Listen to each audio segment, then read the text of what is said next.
amakosa twagize wenda yo kwirengagiza bimwe mu byo twari twasabwe, ariko ngaya n'uburyo byakozwe rwose ibyo ngibyo byo ntabwo iyo brutality ntabwo ari izatuma abaturage bamererwa neza, kuko hari ibintu bimwe rwose nanjye ndemera ko ushobora gufunga insengero, nanjye unjyanye hari izo nafunga, kuko ngira ngo kubw'inyungu z'abanyarwanda byaba byiza abantu babikoze iteka ryose bashyizemo tact, ntibashyiremo umugaga, kuko iyo ushyizemo umugaga bituma abantu bavuga ngo ibi bintu byakozwe mu gitugu. Ko ntarabona bafunze utubari ngo nuko bishobora kubura abanyarwanda bagakomeza bakabaho. Ibibuga by'imipira byose ubifunze nta munyarwanda wakwicwa n'inzara, ko ntarabona babifunze. Donc hari ibintu abantu bajyamo kubera ko wenda bafite ijwi riranguruye nk'iryanyu ry'abanyamakuru, waba udakunda ibintu by'Imana utidahera n'ubundi biriya ntacyo bimaze, ariko fine ko ntacyo bimaze se babifungiye iki? Babiretse nyine bikagumaho bikazifunga ubwabyo. Umunyamakuru yamubajije niba koko ese hatari impamvu iri politike baba yatumye babikora, yaba yihishe mu madini bakaba babikoze kugira ngo barinde sosiyete, kugira ngo batava wenda bakabishyira muri rusange cyangwa se bakabyerura abantu bakabyumva bikaba byabatera ikibazo, dore ko yasubije. Okay, ibyo ngibyo ubikoze n'ubundi byigeze kubaho muri za system communiste, bagafunga insengero bagatoteza abakristo, ariko ndumva mu Rwanda constitution yacu suko ikoze. Uramutse urimo kwica constitution kubera objectives, wagombye kubanza ukayihindura hanyuma ukabona kubikora. Barabuza church, barabuza makanisa, amadini kubaho uko ashatse, bikaba ikibazo. Ariko ntabwo ari cyo bareba, nta nubwo bisa n'ibyabo nabanje kuvuga by'abafite uko bameze, kuko byo bihari kubera izindi mpamvu, ndetse muri ibyo bihugu bafite n'ikibarinda ingaruka mbi muri ako kajagari. Ariko wowe ntacyo ufite kandi barabizi ko ntacyo ufite. Ni ukuvuga ngo udafite ikikurinda ka kajagari bagushyizemo, n'ako kajagari nta n'icyo kakuzanira anyway, ntacyo kaguha. Niho nabarije ngo ariko ubundi ayo makiriziya 200 mwagiye gufunga hakorerwamo iki? Hatangirwamo amazi, nicyo nabarije ngo ni za boreholes ziraho ni iki? Ni amaduka, ni amafactory afite akora, ni inganda ashwi. Ntacyo biguha, ariko ugomba kuba ubifite. Nta nubwo ufite ikikurinda ingaruka mbi zabyo, ariko isi igomba kukubwira ngo ariko komeza ubifite. Ujya kubihungabanya turavuga ko nta burenganzira abantu baho ngaho bagira. Rero ako kajagari kaba ahantu h'ubwoko bubiri navuze, kaba mu bakire bitagize icyo bibatwara, ndetse barenzwe bageraho bakavuga bati ariko dushigaje gukora iki? Ibintu byose ko twabigezeho, hari za tekinoloji ko dufite izihambaye, dukomeza dutera imbere, turabifite ibindi. Bageraho bakarengwa, bakabwira n'abantu bati nimujye no mu bindi, nimujye no mu bindi mwikorere ibyo mushaka.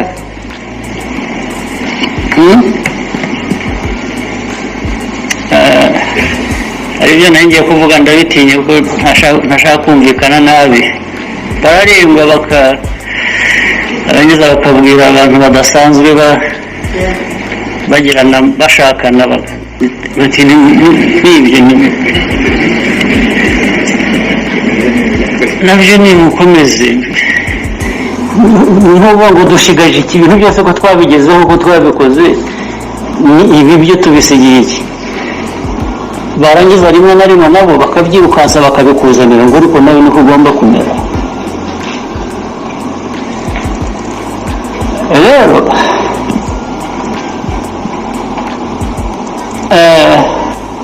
ndashaka kubaza, umuco wacu ubaye uwuhe? Twahisemo uwuhe cyangwa ntabwo turagera igihe cyo guhitamo? ikibazo ni iki? Reka mbigarure ku cyatuzanye hano cy'ingenzi. Reka nkubwize ukuri, n'aha mu Rwanda amasengesho twasengaga muri 1994 na 5 na 6 na 7 n'8 dusengera igihugu, dusengera intambara y'abacengezi, dusengera n'abayobozi twarabatumiraga bose bakitabira. Ariko usanga abantu ibyo bintu by'Imana by'Imana muvuga turi busy, hari abantu twari hamwe bavuga ngo iyo Imana muvuga ngo yatabaye u Rwanda, ngo na leta nayo ni uri ibirimo kuducira amarenga, bazagera aho ngaho cyumundira perezida wacu uri ejo bundi nabyumva wenda umunsi wo kurahira azavuga ati mwe mudohoreye abanyarwanda basenga Imana. Simbizi ko bizagenda, ariko nzi neza yuko natwe tuvuye mu burangare. Ariko ubundi reka nkubwire, hari aho kamwe reka tujye twemeranya ko hari igihe nabwo abantu bakora ibintu bishobora gutuma abantu bagira nabi ku buyobozi kubera ibintu navuga ngo by'igitugu. Reka niba utinya kubivuga, hagombye kubamo erega bariya abaturage. Iyo ufunze urusengero hari umuntu ubuhemukiye, ushobora kuba utizera Imana, ariko uriya muntu wizera Imana nawe akeneye yuko umutwara neza, kuko ntabwo bose bafata ibyemezo. Umuntu umwe warangaye ntabwo agomba guhemukira abandi igihumbi. Ibyo rero ntabwo nibwira, ariko biriya ntabwo ugiye mbishyigikiye rwose. Ntabwo ubundi ufata ikintu kiri bwafekita abantu benshi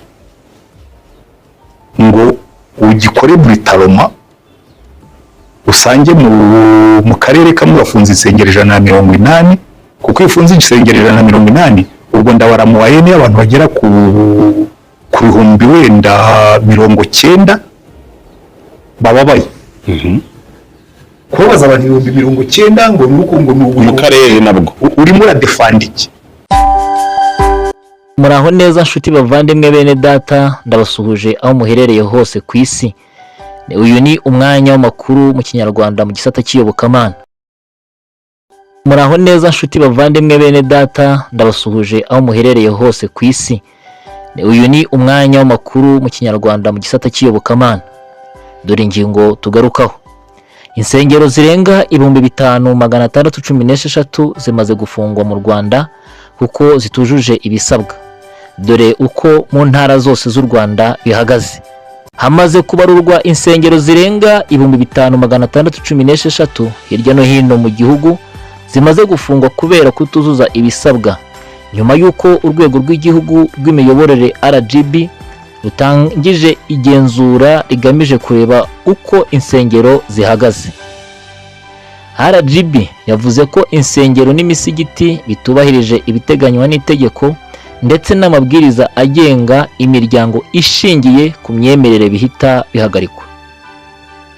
Bimwe mu bishingirwaho muri iri genzura harimo kureba ko urusengero rufite ibyangombwa byiyandikwa bitangwa na RGB, icyemezo cy'imikoranire n'akarere mu gihe hafunguwe ishami, kureba niba inyubako y'urusengero yujuje ibisabwa biteganywa n'amategeko agenga imiturire y'aho ruherereye, no kureba ko abayobozi bafite impamyabumenyi cyangwa impamyabushobozi mu by'iyobokamana ku rwego ruhagarariye umuryango no ku rwego rw'umuryango ufite izindi rukuriye. Ibikorwa byo gufunga insengero bikomeje kuba hirya no hino mu gihugu. Nko mu mujyi wa Kigali hamaze gufungwa insengero 348 zagaragaye ko zitujuje ibisabwa.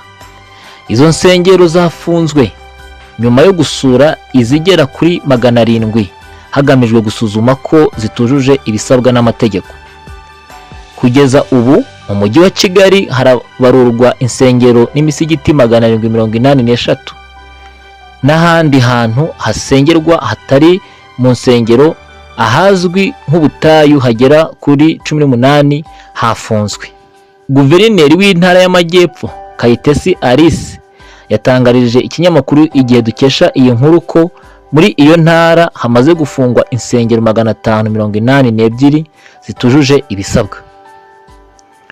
Ibikorwa byo kugenzura insengero zitujuje ibisabwa hirya no hino mu gihugu birakomeje, kandi aho bigaragaye ko zitabyujuje zihita zifungwa. Intara y'Iburasirazuba niyo ifite imibare myinshi y'insengero zimaze kumenyekana ko zafunzwe, aho kugeza ubu ku itariki ya 1 Kanama 2024 ngo nejo hashize byagaragaye ko hari hamaze gufungwa insengero 2040 mu nsengero zimaze kugenzurwa 3736. Muri iyo ntara y'Iburasirazuba hari insengero 4154, ariko hakaba n'ubuvumo basengeragamo 427 nabwo bwafunzwe.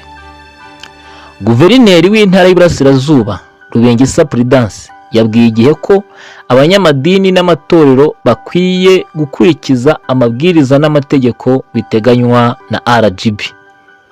Ati, inama twabagira muri ibi bihe bakurikiza amabwiriza n'ibisabwa na RGB, batekereze ku mutekano w'ababagana, ntabwo ujya mu buvumo cyangwa mu kiraro cy'ihene ngo nibwo uzasubizwa.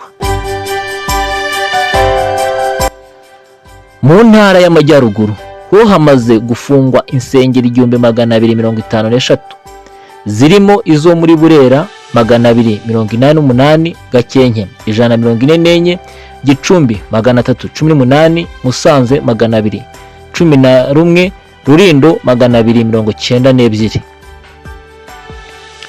Intara y'Iburengerazuba yatangaje ko hamaze gufungwa insengero 1393 zagaragaye ko zitujuje ibisabwa mu bugenzuzi bumaze iminsi bukorwa n'urwego rw'igihugu rw'imiyoborere RGB n'inzego z'ibanze.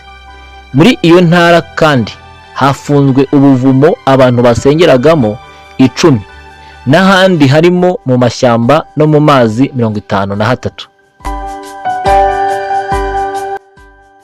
Minisitiri w'ubutegetsi bw'igihugu Musabyimana Jean Claude yasobanuye ko gushyira imbaraga mu bugenzuzi bw'insengero bishingiye ku kuba ubugenzuzi buheruka bwo muri 2018 hari ibyo bwasabwaga ariko zimwe zikaba zitarabyubahirije.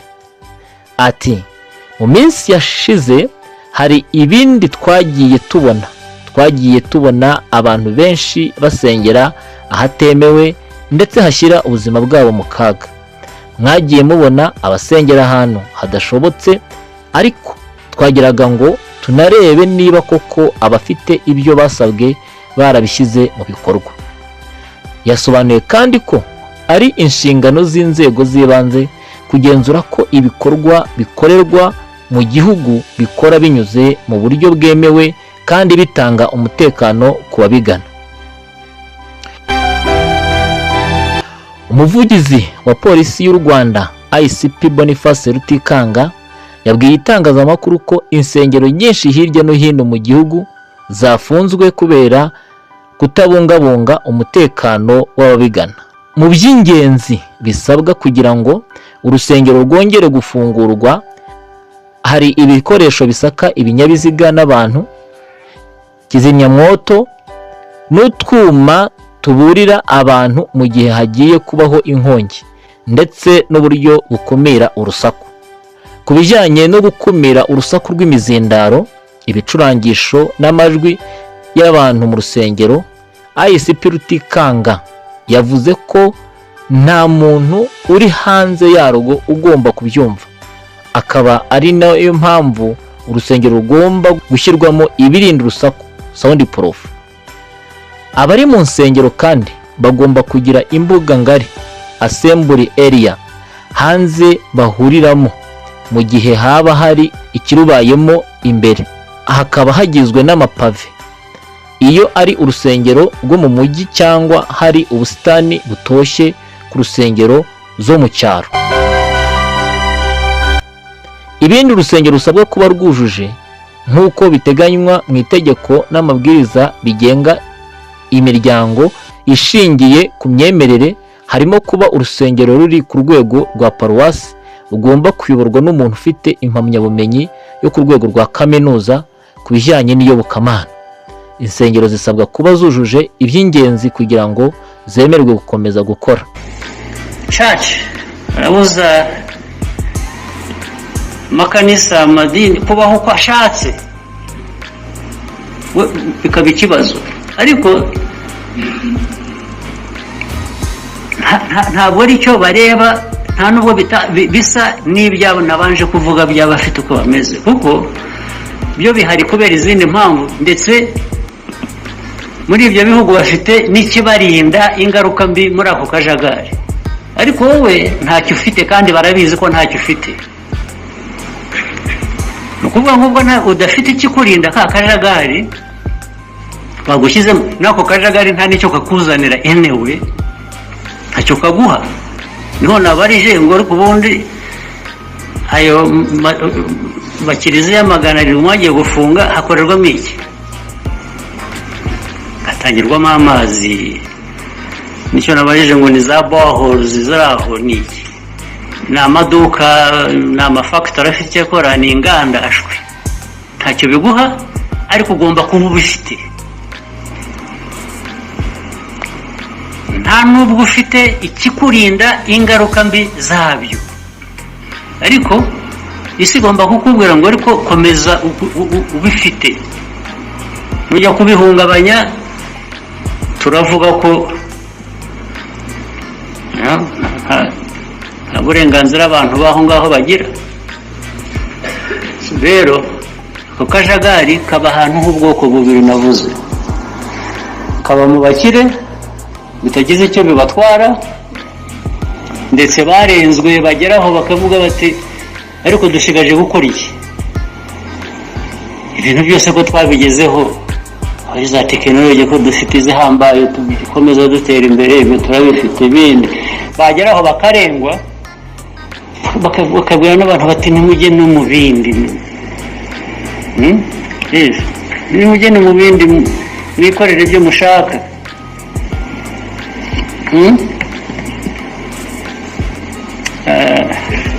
Aribyo nangiye kuvuga, ndabitinya kuko ntashaka kumvikana nabi. Bararengwa barangiza bakabwira abantu badasanzwe bagirana bashakana bati n'ibyo nabyo nimukomeze. Nkuvuga ngo dushigaje iki? Ibintu byose ko twabigezeho, ko twabikoze, ni ibi byo tubisigiye iki? Barangiza rimwe na rimwe nabo bakabyirukansa bakabikuzanira ngo ariko nawe niko ugomba kumera. Rero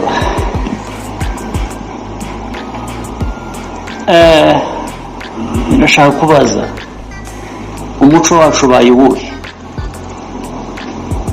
Twahisemo uwuhe cyangwa ntabwo turagera igihe cyo guhitamo? Ikibazo ni iki?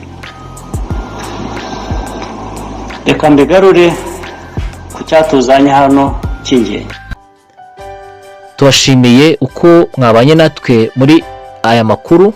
Nyagasani abarinde abane namwe, turabakunda cyane. Uwiteka abashyigikire kandi abahe umugisha. Mube maso musenge kugira ngo mutagwa mu moshya, kandi umwami Yesu ari hafi yo kuza. Mube maso, turabakunda cyane. Shalom, shalom.